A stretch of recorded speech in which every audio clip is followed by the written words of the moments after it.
Udah, jangan basa-basi lah, dialog kita, saling hajar kita, ayo, dialog. Oke, baik. Tapi saya cuma sebentar ya, saya ada rapat jam 2 sebentar. Jadi gini, menurut sahabat saya ini, Yesus itu memiliki sembahan atau tidak? Yesus dari sisi kemanusiaannya sudah pasti dia mempunyai sembahan dong. Kan dari sisi kemanusiaan Yesus berdoa. Bagaimana sih itu? Oke, jadi kesimpulannya Yesus punya sembahan. Nah, sembahan Yesus apakah punya sisi kemanusiaan? Silakan. Sesembahan Yesus tidak mungkin dari sisi kemanusiaan dong.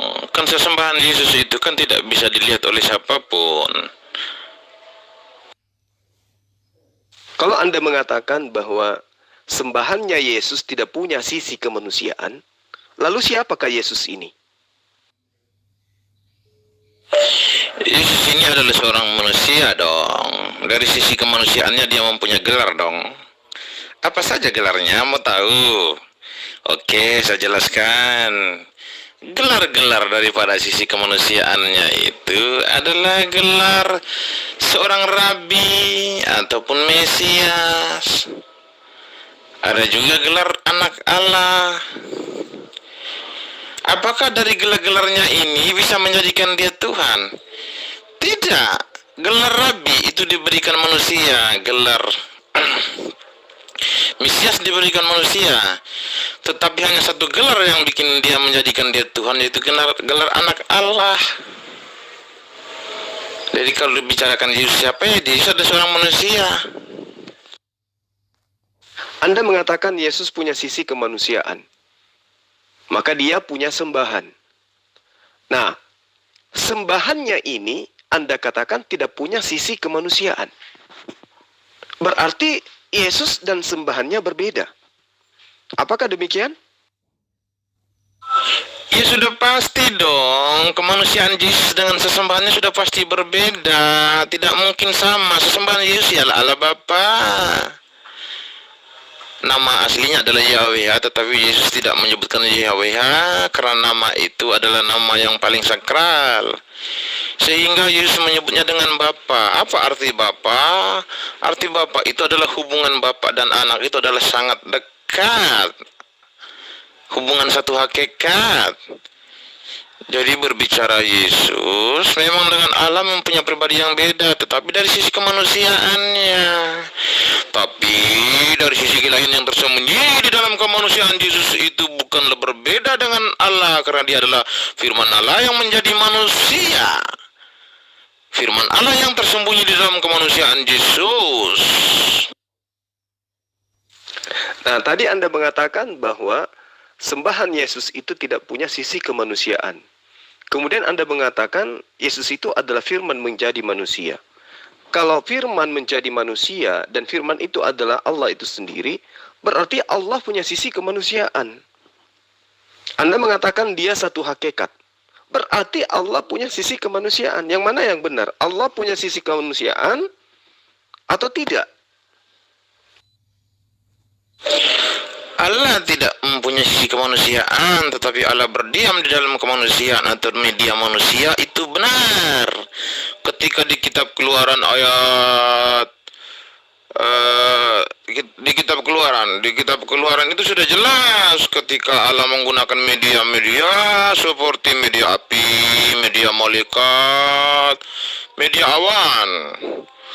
Apakah Allah itu boleh dikatakan awan? Apakah boleh Allah itu dikatakan api? Apakah Allah itu boleh dikatakan malaikat? Ya tidak.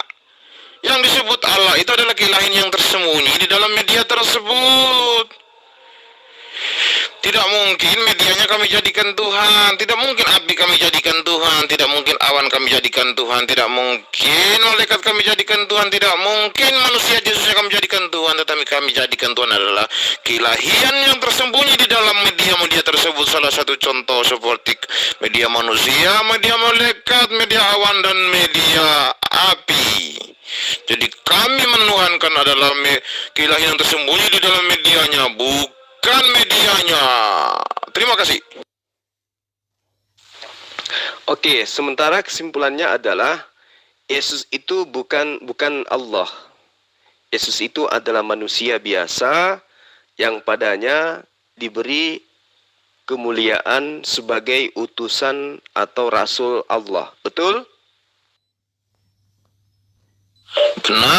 Benar sekali. Kali ini Bang Jul sangat pintar bahwa manusianya Yesus itu benar. Dia bukan Allah, bukan. Karena dia bergelar yang diberikan manusia, yaitu gelar Mesias ataupun gelar Rabi. Karena gelar Rabi dan gelar Rabi dan Mesias itu diberikan oleh manusia, tetapi gelar anak Allah itu diberikan Allah sendiri kepada Yesus. Jadi Yesus itu benar manusia, tetapi yang kami jadikan Tuhan, Bang Jul harus pahami dulu bahwa keilahian yang tersembunyi dalam manusia tersebut kami jadikan Tuhan, bukan manusia Yesusnya. Terima kasih. Kamsia. Berarti yang menyembah Yesus itu sesat, salah, berdosa, tempatnya di neraka, atau gimana? Yang harus saya jelaskan dulu kepada Bang Jul ataupun saudara-saudara saya muslim yang lain, orang Kristen tidak pernah menyembah manusianya Yesus yang kami jadikan Tuhan, tetapi kami menyembah keilahian yang tersembunyi dalam kemanusiaan Yesusnya. Bukan medianya yang digunakan Tuhan, tetapi Tuhan yang bersembunyi di dalam kemanusiaan Yesus. Seperti sudah saya jelaskan tadi, ketika Musa menerima firman di Gunung Horeb, sang firman itu berwujudkan menggunakan media-media seperti api, malaikat, ataupun awan.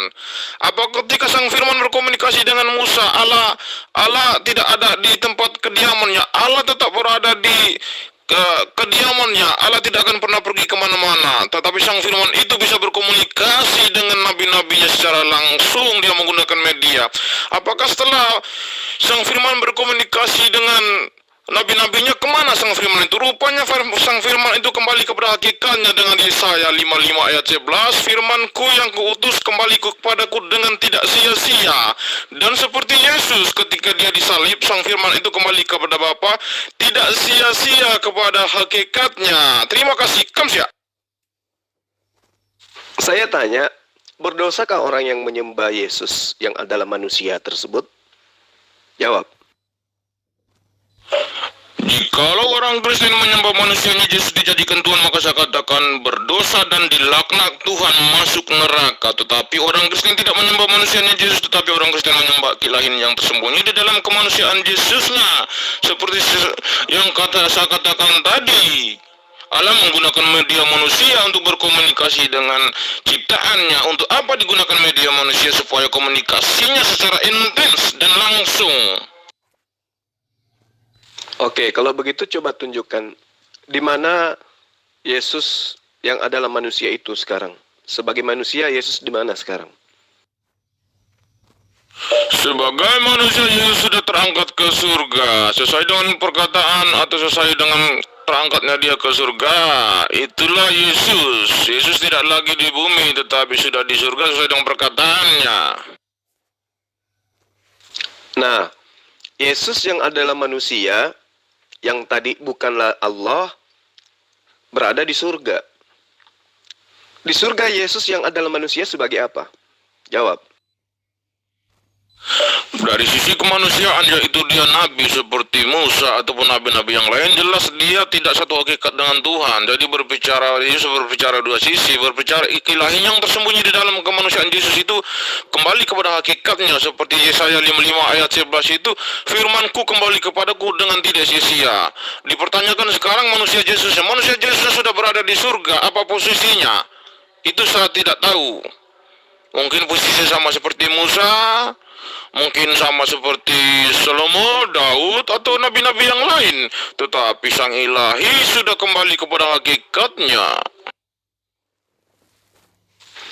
Oke, Anda tidak tahu Yesus yang ada di surga itu sebagai apa. Dia duduk di samping kanan Bapa katanya. Nah, dia duduk itu sebagai apa dia di sana? Jawab.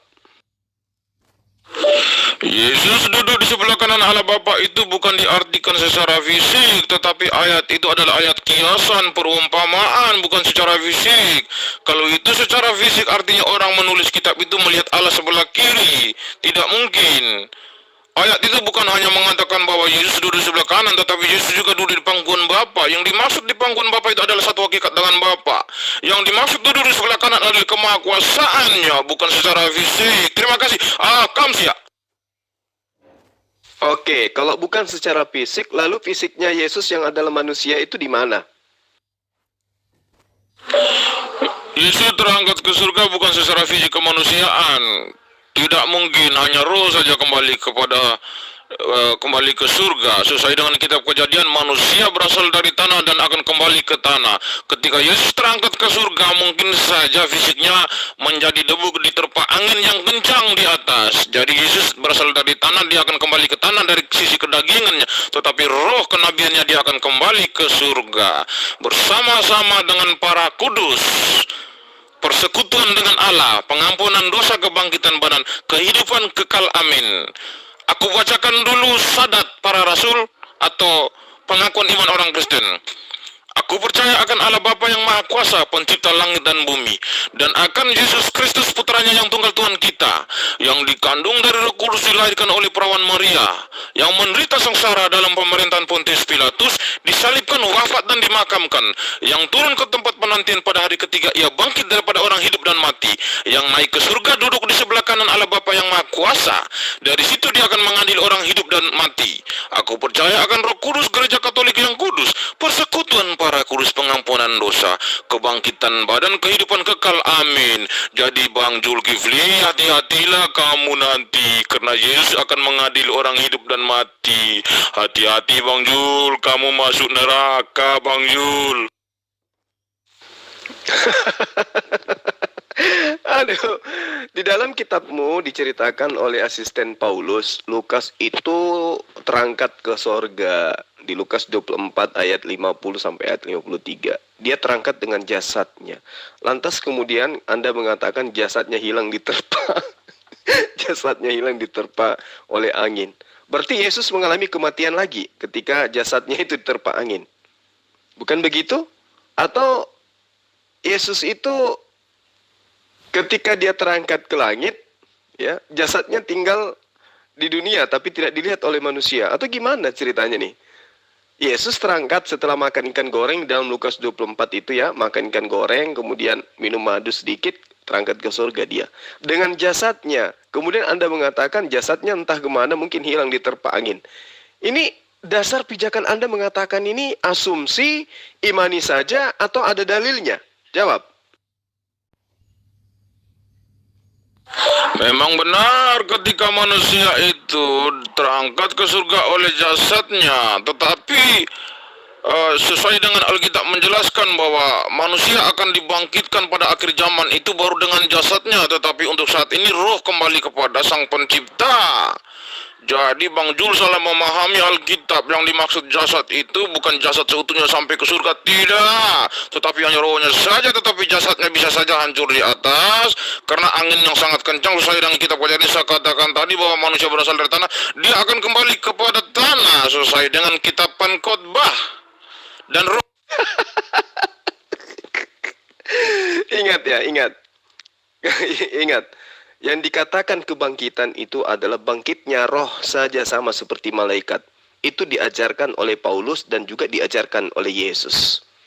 Ingat, saya ulang, yang dikatakan kebangkitan itu adalah bangkitnya roh saja, sama seperti malaikat. Artinya, kalau Anda mengatakan Yesus mati, kemudian bangkit pada hari ketiga, kemudian dia terangkat ke langit, di antara perjalanan antara bumi ke langit atau ke surga, itu Yesus terpisah lagi dengan jasadnya, berarti mati lagi. Apakah Anda ingin mengatakan bahwa Yesus mati 2 kali? Yesus berkata, jikalau kamu percaya kepadaku, kamu tidak akan mati. Jasad mau mati, tapi rohmu akan hidup. Maka Yesus, roh Yesus ataupun Lukas ataupun nabi-nabi sebelumnya itu yang terangkat ke surga itu, mereka hidup secara roh, bukan secara jasmani. Tetapi secara jasmani, secara fisik itu adalah hancur. Maka sesuai diperkuat dengan kitab Alkitab bahwa Hari penghakiman itu roh akan kembali kepada jasad, dan Yesus membangkitkan manusia daripada jasadnya. Jadi tidak ada lagi roh, tetapi roh akan kembali kepada jasadnya hari penghakiman atau hari kebangkitan yang Yesus sendiri akan membangkitkan manusia. Termaksud Bang Jul. Siap-siaplah Bang Jul masuk api neraka Bang Jul. Bang Jul menentang Yesus. Siap-siaplah. Karena Yesus sudah berkata, ya ha ha ha ha. Berarti Yesus mengalami 2 kali kematian. Mati pertama ketika dia di bumi, mati kedua ketika dia menuju ke surga. Begitu. Aduh, betul, saya jadi terpingkal-pingkal nih mendengarkan Akhi Zuma. Ya, that's right, Akhil Karim. Udah jadi cekik ya kat sini. Saya jadi ketawa nih mendengarnya. Dalam artian, apa yang dipaparkan oleh Akhil Karim Zuma memang membuat nalar sehat kita menjadi tergelitik. Lah, ayah, wae. Iya, Ukhti. Ya kayak beginilah kalau misalnya teman-teman Kristen itu menjabarkan imannya, utamanya konsep ketuhanan. Jadi mereka melepaskan akal sehat, mematikan logika, dan mengajak kita menjadi makhluk yang tidak berakal. Yesus tidak pernah mengalami kematian kedua. Sudah saya katakan tadi, ketika Yesus terangkat ke surga, jasadnya itu pun ikut terangkat. Apakah jasadnya sampai ke surga? Tidak. Saya katakan bahwa sesuai dengan kitab Kejadian sudah diperjelas bahwa manusia berasal dari tanah maka kembali ke tanah, tetapi roh yang ayah tiupkan ke dalam nafas hidup akan kembali kepada Allah. Jadi Yesus secara fisik tidak sampai ke surga, tetapi secara roh dia kembali kepada hakikatnya. Sesuai dengan perkataan Yesus sendiri bahwa jikalau kamu percaya kepada aku, bahwa kamu tidak akan mati selamanya. Fisikmu mati tetapi rohmu tetap hidup. Jadi Yesus tidak pernah mengalami kematian yang kedua kalinya. Hati-hatilah Bang Jul, kamu telah menghina Yesus. Yesus sudah berkata, hati-hati Bang Jul, hati-hati. Loh, gimana ceritanya? Roh ketika terpisah dengan jasad itu adalah kondisi kematian. Ya, matinya seseorang itu adalah terpisahnya antara roh dan jasad. Sementara Anda mengakui Yesus punya sisi kemanusiaan. Untuk berpisah antara roh dan jasad harus melalui pintu kematian. Nah, Anda mengatakan yang sampai ke surga itu cuma rohnya. Jasadnya Yesus kemana? Anda mengatakan mungkin lenyap diterpa angin. Artinya Yesus mengalami kematian. Sadar enggak Anda di situ? Jasad diterpa angin itu bukan berarti Yesus mengalami kematian kedua ataupun nabi-nabi sebelumnya. Yang terangkat ke surga secara fisik bukannya Yesus saja, tetapi Elia ataupun yang lain juga terangkat secara fisik. Apakah fisiknya sampai di surga? Tidak. Yesus sudah berkata, ataupun kitab Kejadian sudah berkata, manusia berasal dari tanah maka dia akan kembali ke tanah, tetapi roh kehidupan yang ditiup oleh Allah dia akan kembali kepada Allah. Jadi Yesus tidak pernah mengalami kematian kedua, tetapi rohnya saja yang hidup dan kembali kepada Sang Pencipta. Sudah saya katakan tadi, fisiknya mungkin saja diterpa angin, sehingga dia kembali kepada debu. Maka diperkuat oleh ayat-ayat ini, Yesus katakan bahwa engkau percaya kepadaku, engkau akan hidup selamanya. Hidup selamanya itu bukan fisiknya, tetapi rohnya akan kembali ke Sang Pencipta. Terima kasih. Saudara jangan menyamakan antara nabi-nabi sebelumnya dengan Yesus. Yesus katanya Tuhan, kok Anda samakan? Nah, di dalam kitab Anda, dalam kitab Lukas diterangkan, ini pengakuan Yesus konon. Ya, kebangkitan adalah bangkitnya tubuh rohania saja. Nah, Anda membawa dalil di kitab Kejadian, bahkan ada juga di dalam kitab Ulangan, bahwa kebangkitan itu bahwa manusia itu, roh itu akan kembali kepada Allah, jasadnya kembali kepada tanah. Nah, itu artinya kematian. Hal itu terjadi nanti ketika melewati pintu kematian. Anda mengatakan Yesus itu rohnya sampai kepada Allah. Jasadnya tidak. Sementara yang terangkat star dari bumi lengkap dengan jasadnya. Anda mengatakan jasadnya diterpa angin. Berarti mengalami kematian. Karena terpisah antara roh dan jasad. Gimana tuh? Anda berasumsi atau ini hanya imani saja? Jawab. Betul sekali akhil karim, Masya Allah. Jadi sebetulnya ajaran-ajaran seperti ini hanya cocok untuk menjadi bahan tertawaan. Kenapa? Karena dia hanyalah pepesan kosong. Aduh, Masya Allah. Walah. Loh kenapa abang memerek? Kenapa abang tuh pakai itu kitab Kejadian? Loh, bukannya semua yang ada di dalam Perjanjian Lama itu tidak dipakai lagi, ya kan? Kan Paulus sudah bilang, ye, ngana selupa, torang sebebas dari semua itu Perjanjian Lama. Bukankah begitu? Ketika sedang dibawa untuk serius, maka mereka akan bilang, aduh, kita berlepas diri dari semua yang ada di Perjanjian Lama, the Torah dan everything. Kenapa? Kan kita so bersih dari the Torah. Kenapa giliran Yesus baru diangkat masih pakai ke Perjanjian Lama lagi? Hey, that's from Torah. Katanya Paulus sudah bersihkan Anda dari Torah. Aduh, kumaha itu? Ini berarti ajarannya Bang Memere ini sekali-sekali terbang, pakai itu the Torah, sekali-sekali, lepaskan, aduh ini panas, lepaskan. Sekali-sekali, diambil lagi, aduh panas, lepaskan. What is that? Inconsistency. Sungguh telah nyata, ini adalah suatu sikap inkonsistensi yang tidak konsisten. Kalau memang mau ambil itu dari kitab Kejadian, pakai kitab the Torah. Kesimpulannya, untuk menjadi seorang pengikut Paulus, kudu wajib gila dulu. Pertanyaan Bang Jul sudah saya jawab dari tadi. Sudah saya jawab semua. Gantian. Saya bertanya kepada Muslim. Muslim ini ngotot membicarakan Tuhan. Apakah Muslim punya Tuhan?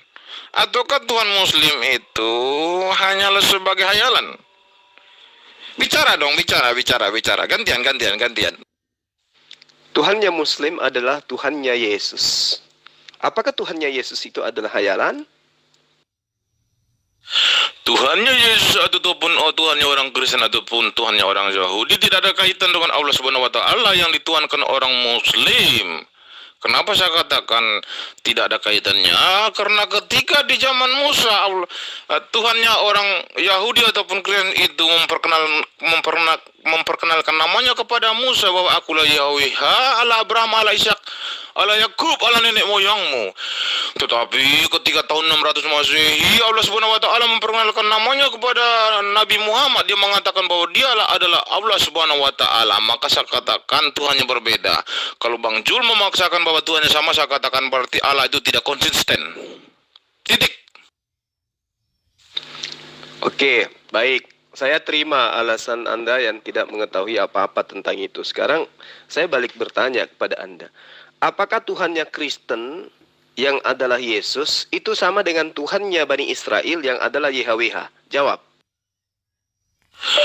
Tuhannya kemanusiaan Yesus yang sering menyebut katanya Bapak itu benar, dia adalah YHWH. Kenapa Yesus tidak berani menyebutkan YHWH? Karena nama YHWH itu adalah sangat sakral. YHWH adalah Tuhannya orang Yahudi dan juga Tuhannya Yesus dan juga Tuhannya orang Kristen. Coba Bang Jul harus pahami dulu. Sekarang pertanyaan saya, apakah Muslim mempunyai Tuhan? Kalau memang benar-benar Muslim mempunyai Tuhan, buktikan kepada saya di mana Tuhannya. Jangan hanya hayalan saja ya, atau mitos. Saya ngerti Tuhannya Yesus itu adalah YHWH. Yang saya tanya, Tuhannya Kristen yang adalah Yesus, apakah sama dengan Tuhannya Bani Israel yang adalah YHWH? Jawab. Meme, udah. Kau minum dulu, banyak minum air, banyak lagi bacanya Bible-nya, supaya hatam 66 juzuk. Orang Kristen menuhankan Yesus bukan dari manusiaan, tetapi keilahian yang tersembunyi di dalam kemanusiaan Yesusnya. Jadi keilahian yang tersembunyi di dalam kemanusiaan Yesus dengan Yahweh itu adalah sama, dan mereka satu hakikat. Sesuai dengan Yesaya 55 ayat 11, firmanku kembali kepadaku tidak dengan sia-sia. Artinya firman itu kembali kepada hakikatnya, yaitu kepada Yahweh. Sekarang gantian. Benar atau tidak Islam mempunyai Tuhan? Jelaskan dong, jangan kabur-kabur terus. Buktikan supaya jangan saya katakan mitos. Saya tanya, apakah Tuhannya orang Kristen yang adalah Yesus itu sama dengan Tuhannya Bani Israel yang adalah Yod-Heh-Vav-Heh? Coba, kamu mengatakan sama. Yang samanya di mana samanya? Yod-Heh-Vav-Heh tidak punya sisi kemanusiaan. Yesus adalah manusia. Yang mana yang sama? Coba. Kenapa orang Kristen katakan sama? Yang sama itu adalah keilahian yang tersembunyi di dalam kemanusiaan Yesusnya, bukan Yesusnya. Keilahian yang tersembunyi di dalam kemanusiaan Yesus itu dia adalah Sang Firman sendiri. Ketika berkomunikasi dengan Musa di Gunung Horeb, dia ngambil media seperti menjadikan media api atau media malaikat atau media awan. Itu ada Sang Firman. Di Sang Firman itu dengan Bapa adalah satu hakikat. Sang Firman itu dengan Yahweh adalah satu hakikat. Apakah setelah Sang Firman melakukan pekerjaan di bumi, kemana Sang Firman? Rupanya sesuai dengan saya jelaskan tadi, Yesaya 55 ayat 11, firmanku kembali kepadaku tidak dengan sia-sia. Setelah melakukan pekerjaannya, firman kembali kepada Yahweh, menjadi satu hakikat. Oke, pertanyaan saya jelaskan, jangan kabur-kabur terus. Di manakah Tuhan orang Islam itu? Benar ada atau tidak? Jangan sampai saya mengatakan Tuhan orang Islam mitos. Hanya tertulis di dalam Al-Quran, tetapi Tuhannya tidak ada. Hanya namanya saja. Tetapi tidak bisa membuktikan bahwa Tuhannya orang Islam itu ada. Tetapi kalau saya orang Kristen, saya bisa membuktikan bahwa Tuhan saya ada. Ketika Tuhan saya tertulis namanya di dalam Alkitab, maka Tuhan saya bisa membuktikan bahwa dia ada. Tetapi Al-Quran tidak bisa. Silakan, Muslim siapa yang paling hebat? Lawan saya hari ini.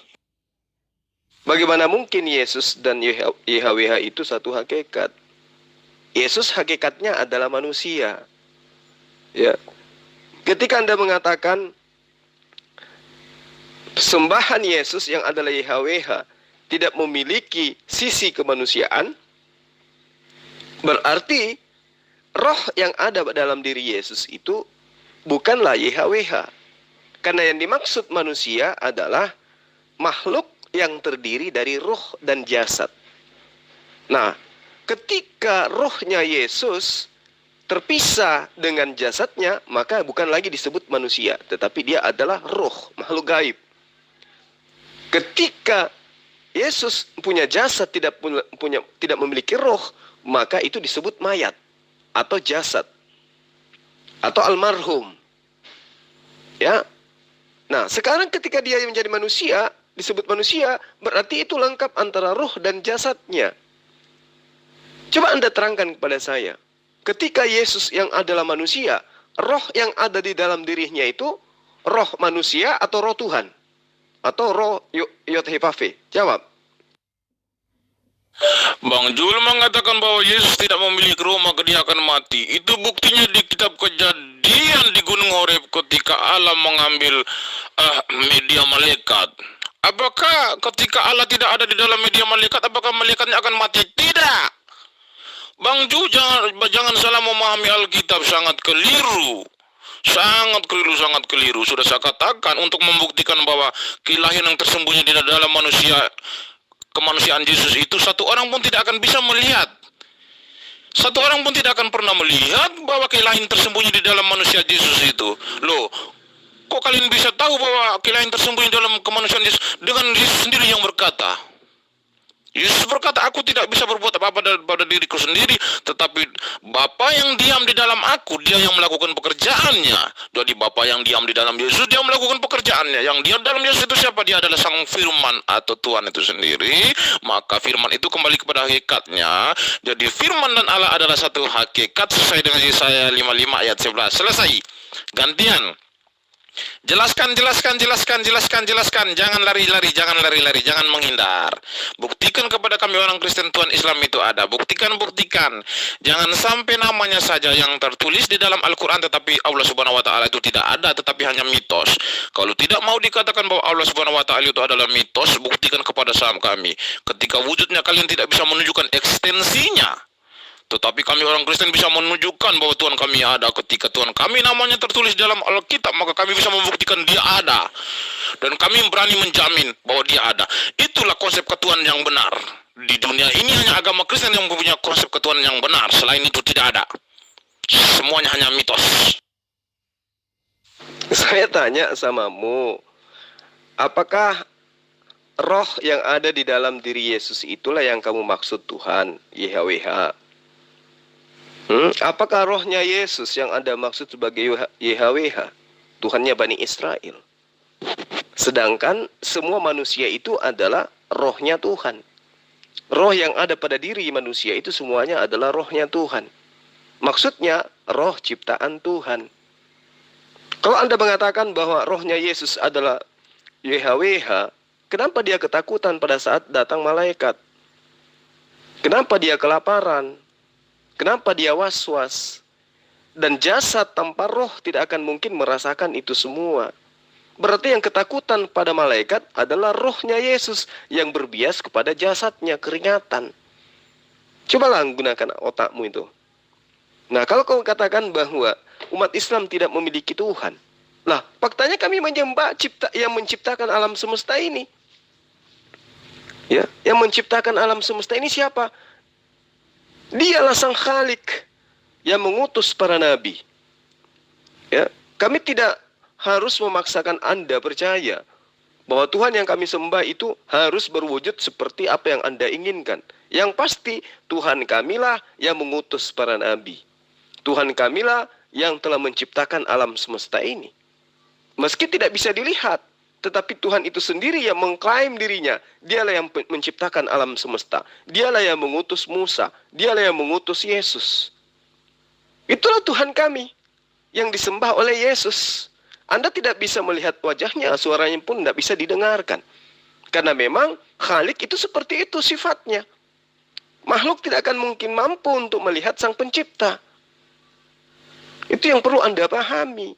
Kalau Anda mengatakan hanya mitos, itu karena Anda tidak melihat wujudnya. Berbeda dengan sembahan-sembahan mitos, Tuhannya punya anak, Tuhannya berbentuk roh. Kalau kami tidak. Tuhan kami itu tidak punya anak, tidak punya sisi kemanusiaan. Itulah Tuhan yang benar. Tidak seperti Tuhan Anda, manusia dan berbentuk roh, bertanduk 7, bermata 7. Itulah mitos. Nah, sekarang coba Anda jelaskan kepada kita. Pada saat Yesus menjadi manusia, di mana sisi keilahiannya? Di mana sisi ketuhanannya? Jawab. Gantian. Tolong jawab. Jangan kabur. Jangan menghindar. Karena yang Bang Jul hadapi ini adalah seorang memorial yang debater sandal, yang selalu menyingkirkan debater Muslim yang banyak asumsi. Tetapi hari ini dia datang untuk menghancurkan debater yang banyak karang-karangan. Pertanyaan saya, buktikan kepada kami. Orang Islam selalu mengotot membicarakan Tuhan. Apakah orang Muslim mempunyai Tuhan? Kalau memang Muslim mempunyai Tuhan, jelaskan kepada kami bahwa Tuhan kalian itu ada. Jangan hanya namanya saja tertulis di dalam Al-Quran, tetapi Allah Subhanahu Wa Taala tidak ada. Maka saya katakan mitos. Itu nama legenda. Tolong jelaskan. Tolong. Gantian. Bukti apa yang Anda inginkan supaya saya menjelaskan kepada Anda bahwa Allah itu ada?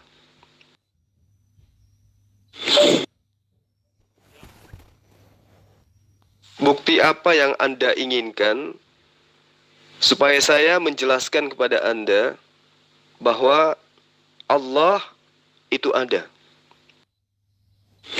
Yang saya tanyakan itu ketika orang Islam mengklaim bahwa yang menciptakan alam semesta ini serta seluruh isinya ini adalah Allah Subhanahu wa taala, dan nama Allah Subhanahu wa taala itu tertulis di dalam Al-Qur'an. Ketika nama Allah Subhanahu wa taala tertulis di dalam Al-Qur'an, Allah Subhanahu wa taala harus membuktikan bahwa dia ada.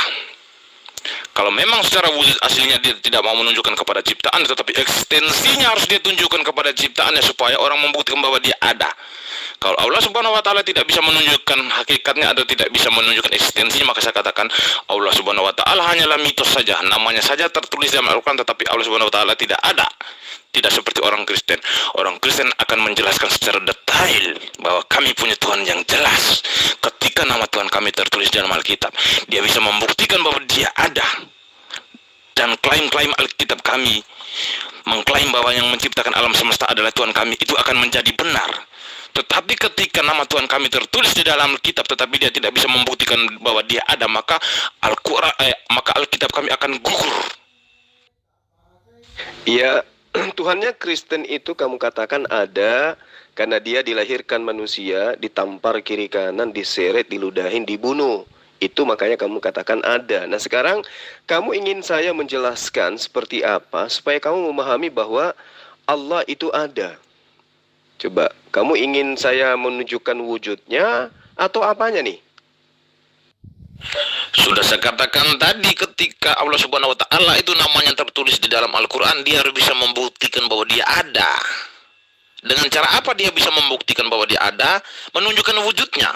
Kalau memang wujudnya dia tidak mau menunjukkan kepada ciptaannya, eksistensinya dia tunjukkan kepada ciptaannya supaya ciptaannya itu percaya bahwa Allah Subhanahu wa taala itu ada. Jangan hanya namanya saja tertulis dalam Al-Qur'an, tetapi Allah Subhanahu wa taala itu tidak ada. Maka saya katakan, ketika namanya tertulis di dalam Al-Quran tetapi Allah Subhanahu wa taala tidak ada, maka saya katakan Al-Quran akan gugur. Tidak bisa membuktikan apa-apa, maka klaim-klaim di dalam Al-Quran akan menjadi kosong, menjadi gugur. Tetapi Alkitab tidak akan menjadi gugur karena Tuhan yang tertulis di dalam Alkitab itu dia bisa menunjukkan eksistensinya bahwa dia itu ada. Silakan jawab. Hati-hati dengan real Mac. Ya, Allah Subhanahu wa taala menyatakan diri kepada Nabi Musa alaihissalam di dalam Al-Qur'an. Innani anallah. Aku ini adalah Allah. Itu dia sudah menyatakan diri kepada Nabi Musa. Ya kan? Quran surat Taha ayat 14. Dia menyatakan diri kepada Musa. Sesungguhnya aku ini adalah Allah, tiada Tuhan selain aku, maka sembahlah aku dan laksanakanlah ibadah untuk mengingatku. Innani anallah la ilaha illa ana fa'budni wa aqimis sholata li zikri. Itulah Tuhan kami.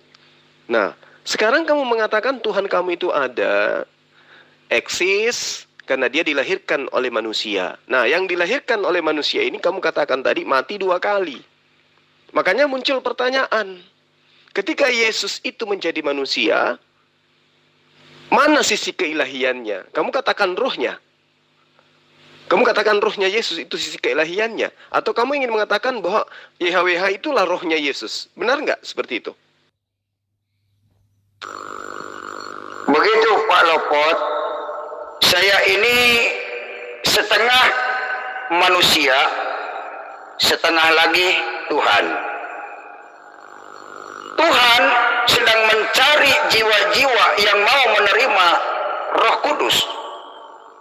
Tuhan akan menyelamatkan orang-orang yang menerima Yesus sebagai Tuhan dan Juru Selamat. Tapi Tuhan akan membiarkan orang yang membawa kebenarannya sendiri. Yesus akan membiarkan orang yang merasa pintar, merasa benar di dalam agamanya. Yesus akan menjamah jiwa-jiwa orang yang menerima Dia, membuka hati untuk menerima Yesus sebagai Tuhan dan Juru Selamat. Yesus adalah Roh Kudus yang akan menyelamatkan manusia dari ancaman hukuman api neraka. Yesus akan membawa manusia ke sorga. Karena manusia sudah dikuasai oleh iblis, dicengkram oleh iblis, sehingga kebenaran dianggap menyesatkan. Siapa di antara kalian yang bisa menunjukkan bahwa Yesus berdosa? Kalau tidak ada yang bisa menunjukkan bahwa Yesus berdosa, berarti Yesus itu orang kudus, orang suci, orang pati, orang Demak. Yesus adalah jalan, kebenaran, dan hidup. Di luar Yesus tidak ada kebenaran di hadapan Tuhan. Di luar Yesus tidak menemukan jalan yang lurus. Di luar Yesus yang ada kesesatan. Di luar Yesus hanya agama yang dibangga-banggakan. Tuhan tidak membutuhkan agama. Oleh karena itu saudara, jangan bangga dengan agama Islam, karena Islam tidak bisa menyelamatkan saudara. Tidak satu ayat pun Al-Quran berkata bahwa orang Islam akan masuk surga dengan agamanya. Siapa yang akan masuk surga? Yang pertama yang menerima Yesus, yang beriman dan bertakwa. Iman kepada siapa? Iman kepada Yesus bahwa dia adalah wujud Tuhan. Bertakwa, mentaati perintah-perintahnya. Apa itu takwa? Takwa itu ada 3 kategori. Yang pertama, menafkahkan hartanya baik di waktu lapang maupun sempit. Takwa yang kedua, menahan amarahnya. Dan takwa yang ketiga adalah memaafkan kesalahan orang. Kategori takwa ini tersurat di dalam surat 3 Ali Imran ayat 134. Silakan baca ayatnya. Terima kasih. Tuhan Yesus memberkati Pak Lopot. Kamu mengatakan bahwa Allah Subhanahu wa taala itu berkomunikasi dengan Musa di Gunung Horeb yang tercatat di dalam Al-Qur'an. Sebenarnya itu adalah kaumnya bangsa Israel, bukan bangsa Arab. Jadi tidak masalah, saya ikutin aja apa yang Bang Jul mau. Oke, pertanyaan saya, ketika Musa berkomunikasi dengan Allah Subhanahu wa taala itu, suara yang Allah bicara itu atau suara Allah itu berasal dari balik pohon. Pertanyaan saya, ketika suara itu berasal dari balik pohon, sudah jelas pasti Allah berada di dunia. Pertanyaan saya, Al-Quran sudah menjelaskan bahwa Allah Subhanahu wa taala itu bertata di atas ars, tidak mengantuk dan tidak pula tidur. Lalu siapakah yang berkomunikasi dengan Musa itu? Yang suara di balik pohon. Jelaskan. Jangan kamu samakan konsep ketuhananmu dengan ketuhanan umat Islam, dengan Bani Israel, jangan. Kami Bani Israel, Bani Ismail itu tidak sama konsepnya dengan konsep ketuhananmu, di mana Tuhan itu berwujud, ya, berupa, berbentuk di dunia ini. Di dalam Al-Quran banyak dalil yang menerangkan bahwa Allah itu dekat kepada penciptanya itu sendiri. Wa nahnu aqrabu ilaihi min hablil warid. Kami lebih dekat daripada urat lehernya. Artinya Allah itu lebih dekat ke manusia, lebih dekat manusia itu kepada urat leher, lebih dekat daripada urat leher manusia, Allah itu kepada manusia.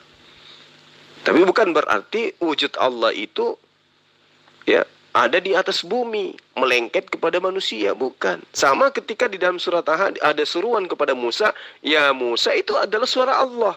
Tetapi bukan berarti Allah itu ada di situ. Bukan berarti Allah itu ada di situ berupa wujud pohon atau berupa wujud api, tidak.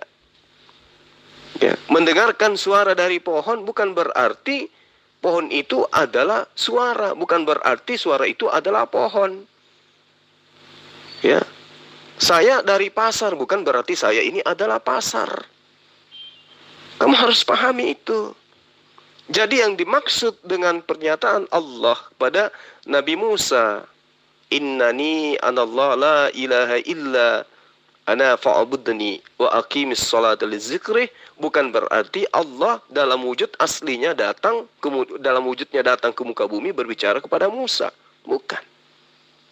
Ya, sama seperti ketika Yesus mengatakan, segala firman yang engkau berikan kepadaku telah aku sampaikan kepada mereka.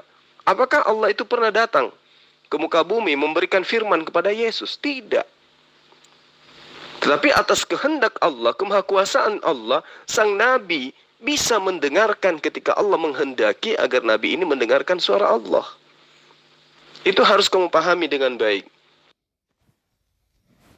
Peringatan buat muslim-muslim di grup ini bahwa ketika berhadapan dengan memori real, anak Anda jangan panik, karena panik itu akan membuat Anda akan hilang kesadaran. Jadi tadi saudara sudah mengakui bahwa Yesus itu mati 2 kali ya, pada saat proses terangkat jasadnya, bangkit jasadnya dari kubur, itu yang pertama. Kemudian terbang dari bumi ke langit, ternyata di antara langit dan bumi itu jasadnya ditiup angin sehingga ruhnya lagi-lagi terpisah dengan jasadnya sehingga mengalami kematian yang kedua kali. Mantap sekali. Pertanyaan saya itu simpel. Ketika Allah Subhanahu wa taala berkomunikasi dengan Musa, suara itu berasal dari balik pohon, bukan berasal dari atas surga, bukan alat teriak dari atas sehingga Musa mendengar, tetapi suara itu di balik pohon.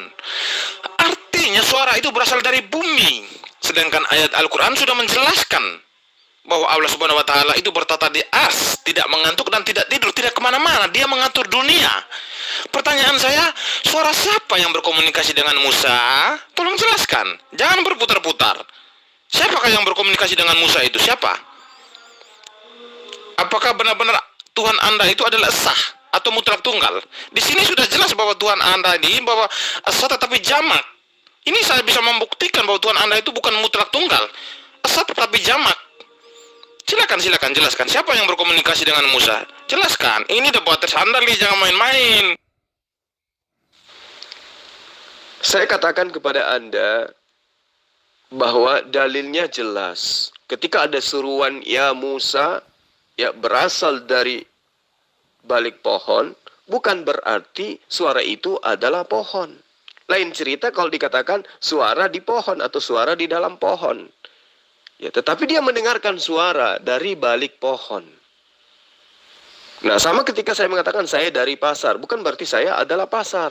Saya dari sekolah, bukan berarti saya adalah sekolah. Makanya pahami dengan baik. Ya. Tadi saya sudah menjelaskan ya, ada dalil di dalam Al-Quran yang menerangkan wa nahnu akrabu ilaihi min hablil warid. Ya, kami lebih dekat kepadanya daripada urat lehernya. Nah, apakah kemudian berarti Allah itu ada di leher manusia? Tidak. Itu yang perlu kamu paham. Maka ketika Musa mendengarkan seruan, itu adalah wahyu yang dia dengarkan. Wahyu dari Allah yang dia dengarkan langsung. Bukan berarti Allah itu ada di pohon. Ya, kamu harus belajar lagi.